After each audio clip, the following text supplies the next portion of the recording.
नमस्कार दोस्तों जब भी हम किसी देश के एक्सपोर्ट इंपोर्ट की बात करते हैं तो हमारा जो ध्यान है वो बड़ी बड़ी चीज़ों की तरफ ज़्यादा जाता है। फॉर एग्जांपल सॉफ्टवेयर हो गया, बड़ी बड़ी मशीनें हो गई, इलेक्ट्रॉनिक आइटम्स हो गया, मोबाइल फ़ोन हो गया, तो इन सब की चर्चा ज़्यादा होती है। लेकिन दूसरी तरफ टॉयज जैसे चीज़ों पर ध्यान नहीं जाता। ऑल्दो हजारों करोड़ों का कारोबार होता है पूरी दुनिया में। और मैं आपको बता दूं, एक समय था जब भारत बड़ी संख्या में टॉयज को इंपोर्ट कराता था, स्पेशली चाइना से। लेकिन अब मामला पलट गया है। अब हम एक्चुअल में एक्सपोर्ट करते हैं। और आप देख सकते हो पीयूष गोयल साहब का बयान आया जिसमें उन्होंने कहा है 153 countries importing toys from India. तो एक काफी बड़ी जर्नी रही है भारत की, और वो भी शॉर्ट पीरियड में। 2020 के पहले आप देखिए तो हम बड़ी संख्या में मंगाते थे, लेकिन अब हम एक्चुअल में एक्सपोर्ट करते हैं। तो ये हुआ कैसे?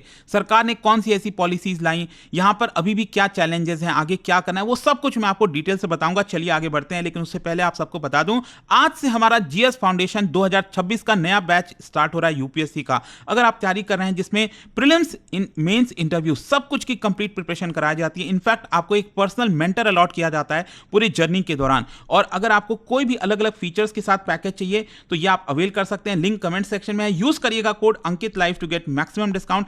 अभी भी अगर आपको कोई डाउट है, प्रॉब्लम है, तो ये फोन नंबर दिया है, इस फोन नंबर पर आप कॉल करिए। मेरी पर्सनल टीम आपको अटेंड करेगी, अच्छे तरीके से गाइड करेगी।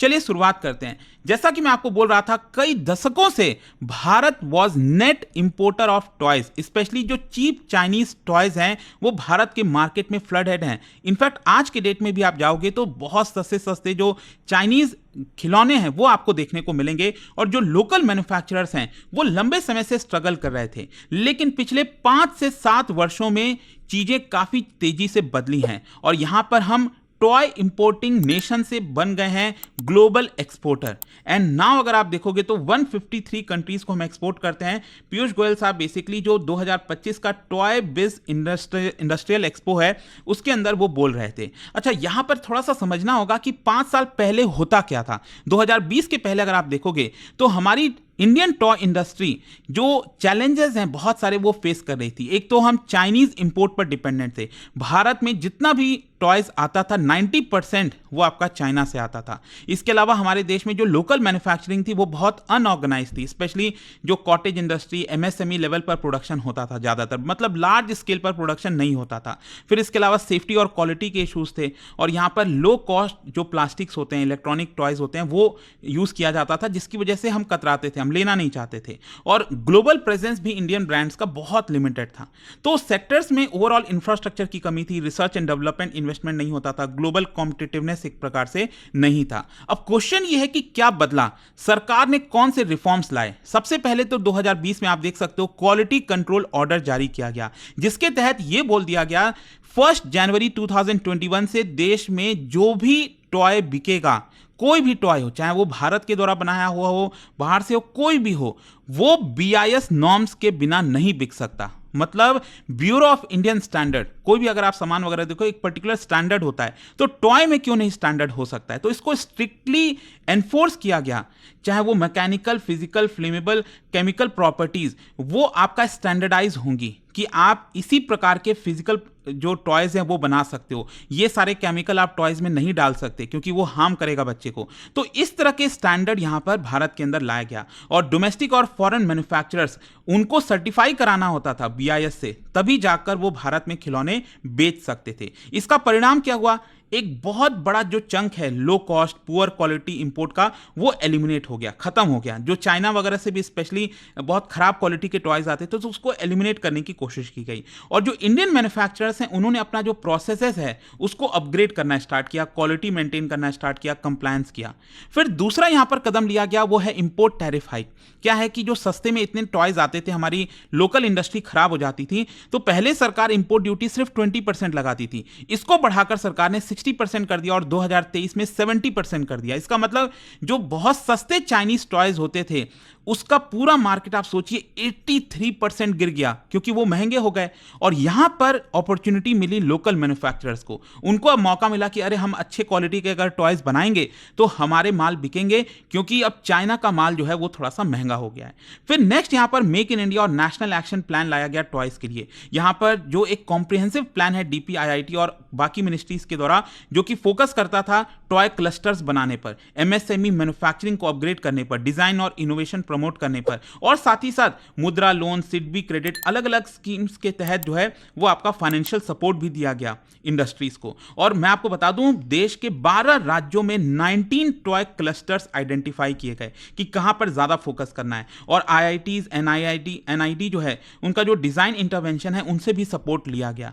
और आप देख सकते हो ये ग्रोथ स्टोरी, ये टॉय इंपोर्ट है, टॉय एक्सपोर्ट है, और कितने देशों को हमें एक्सपोर्ट करते हैं। 2018-19 में सोच के देखिए, हम इंपोर्ट करते थे $371 मिलियन, ये हम इंपोर्ट करते थे। एक्सपोर्ट कितना करते थे? ये करते थे हम $109 मिलियन।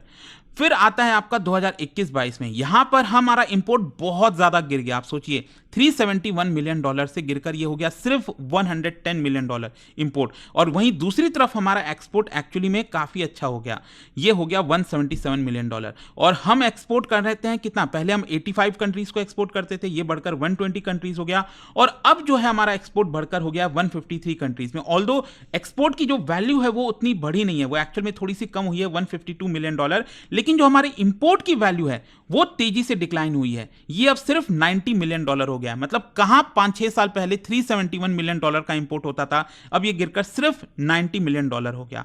और नेट एक्सपोर्टर स्टेटस मिल गया भारत को, क्योंकि हम ज्यादा एक्सपोर्ट करने लग गए। अब पहले हम ज्यादा इंपोर्ट करते थे। और एक्सपोर्ट्स अगर आप देखोगे, it includes both traditional handmade toys और स्टेम बेस्ड एजुकेशनल टॉयज। क्या है कि जो स्टेम बेस्ड होता है ना, साइंस, टेक्नोलॉजी, इंजीनियरिंग, मैथमेटिक्स, मतलब जिससे बच्चा सीखता है इस तरह की चीजें, तो उस तरह के टॉयज भी एक प्रकार से एक्सपोर्ट जो है भारत करता है। अच्छा, हम कहां कहां पर एक्सपोर्ट करते हैं? USA, UK, Germany, Netherland, UAE, China, Australia. जी, हम चाइना को भी अब एक्सपोर्ट करते हैं, ध्यान रखिएगा, काफी सरप्राइजिंग है। तो इससे आपको समझना है कि दुनिया का शायद ही कोई ऐसा कोना बचा होगा जहां पर भारत के खिलौने नहीं जाते हैं। और यहां पर कौन कौन से फैक्टर्स हैं जिसकी वजह से ये एक्सपैंड हुआ? बीआईएस नॉर्म्स, मैंने आपको बताया, इंटरनेशनल सेफ्टी स्टैंडर्ड से हमने अलाइन कर दिया, जो इंटरनेशनली जो सेफ्टी स्टैंडर्ड होता है। फिर इसके अलावा हमारा फ्री ट्रेड एग्रीमेंट है यूएई के साथ, हमने डील किया ऑस्ट्रेलिया और यूरोपियन यूनियन के साथ, ओपन न्यू मार्केट, जिसकी वजह से नया मार्केट खुला। और जो वॉलमार्ट है उसका $10 बिलियन का टारगेट है सोर्स करने का, कि वो मंगाएंगे, जिसमें भारत को भी इंक्लूड किया गया है कि भारत से भी ये लोग टॉय खरीदेंगे, वॉलमार्ट वाले।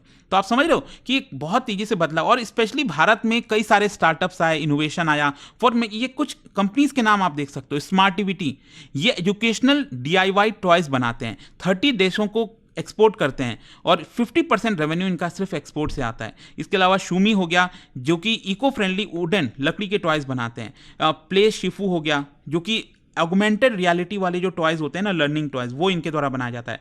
Fun school, I am sure ये नाम आपने सुना होगा, बहुत सारे टॉयज बिकते हैं। ये भारत का मोस्ट एस्टैब्लिश्ड टॉय ब्रांड है, और ये मैन्युफैक्चर करता है इन बड़े बड़े इंटरनेशनल जायंट्स के लिए, 32 कंट्रीज में एक्सपोर्ट करता है। तो यहां पर ये जो कंपनीज हैं, they are backed by government support, IIT, NID, credit scheme के तहत इन सबको सपोर्ट मिला, जिसकी वजह से ये काफ़ी ज़्यादा बड़े हैं। और इनफैक्ट अगर मैं इंफ्रास्ट्रक्चर की बात करूं, तो कई सारे जो टॉय मैन्युफैक्चरिंग क्लस्टर्स हैं under the national action plan, आप देख सकते हो कर्नाटका के अंदर कोप्पल हो गया, 400 एकड़ का टॉय मैन्युफैक्चरिंग जोन बनाया गया है। उज्जैन मध्य प्रदेश के अंदर माइक्रो प्लास्टिक न्यू प्लांट बनाया गया है। नोएडा, तमिलनाडु, गुजरात, वहां पर लार्ज मैन्युफैक्चरिंग बेस देखने को मिलेगा। और इनके फीचर्स हैं जैसे टूलिंग सेंटर्स, कॉमन फैसिलिटीज, बहुत सारी फीचर्स इन सब जगहों पर आपको देखने को मिलते हैं। लेकिन हाँ, ये बात भी सही है कि अभी भी बहुत सारे चैलेंजेस हैं, ऐसा नहीं है कि सब कुछ बहुत ही अच्छा हो गया, अभी बहुत काम करना बाकी है। फॉर एग्जाम्पल, अभी भी हम स्केल नहीं कर पा रहे हैं उतना। आप सोचिए, जितना ग्लोबल ट्रेड है ना, उसका सिर्फ 0.5% से भी कम हम एक्सपोर्ट करते हैं, तो अभी हम काफी नीचे हैं, इसको और बढ़ाना है। चाइना अभी भी पूरे दुनिया में 80% ग्लोबल टॉय एक्सपोर्ट करता है। सोच के देखिए, अभी भी चाइना बहुत बड़ा प्लेयर है। अभी भी हम इंपोर्ट पर डिपेंडेंट है फॉर इलेक्ट्रॉनिक्स। क्या है कि अभी जो टॉय के अंदर कुछ जो चिप लगता है, मोटर लगता है, स्पीकर, सेंसर, वो अभी भी हम इंपोर्ट कराते हैं। तो इस पर भी अगेन हमें थोड़ा सा इंडिपेंडेंट होना पड़ेगा। और जो हाई एंड इलेक्ट्रॉनिक टॉयज होते हैं, उसमें इनकी जरूरत पड़ती है। अभी भी भारत के जो टॉयज हैं वो ग्लोबल ब्रांड प्रेजेंस नहीं बना पाए हैं। भारत में तो बन रहा है धीरे धीरे, लेकिन ग्लोबली नहीं बन पाया है। और यहाँ पर हमें मार्केटिंग, डिजाइन, एस्थेटिक्स, बहुत सारी और अच्छी चीजें करनी पड़ेंगी। और एक प्रॉब्लम है कि हमारे यहाँ पर आईपी प्रोटेक्शन उतना अच्छा नहीं होता। जो इंटेलेक्चुअल प्रॉपर्टी, मान लो किसी ने मतलब करोड़ों रुपए लगाए, हजारों करोड़ों रुपए लगाए रिसर्च एंड डेवलपमेंट में, अब वो उसको कोई दूसरा कॉपी कर लेगा तो उसका तो पूरा पैसा वेस्ट हो गया ना। तो ये आईपी प्रोटेक्शन थोड़ा सा और स्ट्रांग करना पड़ेगा सरकार को। और इसीलिए अगर आप देखोगे तो आगे फ्यूचर में और बेटर करने के लिए सरकार ने 2025 जिसमें पॉलिसी लेकर आए थे कई सारी चीज़ों को लेकर, ब्रांडिंग को लेकर, डिज़ाइन इनोवेशन, पैकेजिंग स्टैंडर्ड को लेकर, कि हमें और ज़्यादा इसको बेहतर करना है। यहाँ पर ग्लोबल रिटेलर जैसे टारगेट, अमेजॉन, वॉलमार्ट, उनके साथ और ज़्यादा टाई अप किए जा रहे हैं। डोमेस्टिक ग्रोथ में मिडिल क्लास डिमांड जो है वो बढ़ रहा है, जिसकी वजह से प्रीमियम टॉयज बिक रहे हैं मार्केट के अंदर। इनोवेशन हब बन रहे हैं यहाँ पर, design labs, research and development, और इको फ्रेंडली टॉयज का ज़माना है, वुडन, स्पेशली लकड़ी वाले टॉयज। और इसीलिए जाने से पहले यहाँ पर मैं आप सबके लिए एक इंटरेस्टिंग क्वेश्चन लाया हूँ। ये आप देख सकते हो, यहाँ पर एक टॉय है, खिलौना है, जिसका नाम है कोंडापल्ली टॉयज, जो कि सॉफ्ट वुड से बनाया जाता है और काफी वाइब्रेंट कलर्स में होता है। ये जैसा कि आप देख सकते हो यहाँ पर, ये कौन से राज्य में ओरिजिनेट हुआ है, ये आपको बताना है, कोंडापल्ली टॉयज। और इसका राइट आंसर आप सब जानते हैं, मेरे इंस्टाग्राम पर तो मिलेगा ही, वहां पर अगर आप नहीं हो कोई बात नहीं, टेलीग्राम से ले सकते हैं इसका सही उत्तर। और दोस्तों, जैसा मैंने आपको बताया, अगर आप यूपीएससी की तैयारी कर रहे हैं, हमारा जो जीएस फाउंडेशन बैच आज से स्टार्ट हो रहा है, don't miss this, use this code Ankit live to get maximum discount, और कॉल दिस नंबर। यहां पर आपको प्रॉपर गाइडेंस मिलेगी, मेरी पर्सनल टीम इस पर आपको मिल जाएगी। एंड टेल देम कि अंकित लाइव कोड यूज करना है, तो आप एक्स्ट्रा डिस्काउंट ले जाओगे। Thank you. राइट आंसर आप सब जानते हैं, मेरे इंस्टाग्राम पर तो मिलेगा ही, वहां पर अगर आप नहीं हो कोई बात नहीं, टेलीग्राम से ले सकते हैं इसका सही उत्तर। और दोस्तों, जैसा मैंने आपको बताया, अगर आप यूपीएससी की तैयारी कर रहे हैं तो ये आपके पास बड़ा मौका है, क्योंकि 24 जुलाई तक अगर आप हमारे फाउंडेशन बैच और ऑप्शनल के बैच साथ में लेते हैं तो सिंपली आप वेबसाइट पर जा सकते हैं, दोनों को सिलेक्ट कर सकते हैं, और पूरा का पूरा जो प्राइस है वो आपको काफ़ी कम हो जाएगा। अगर आपको कोई प्रॉब्लम आ रही है, दिक्कत आ रही है, ये फ़ोन नंबर दिया हुआ है, इस पर आप सिंपली कॉल कर लीजिए। यहाँ पर मेरी पर्सनल टीम है जो आपको अच्छे से हेल्प कर देगी। आपको यूज़ करना है कोड अंकित लाइव, ताकि आप मैक्सिमम डिस्काउंट ले सकें। स्टडी IQ IAS, आपका सिलेक्शन हमारा मिशन।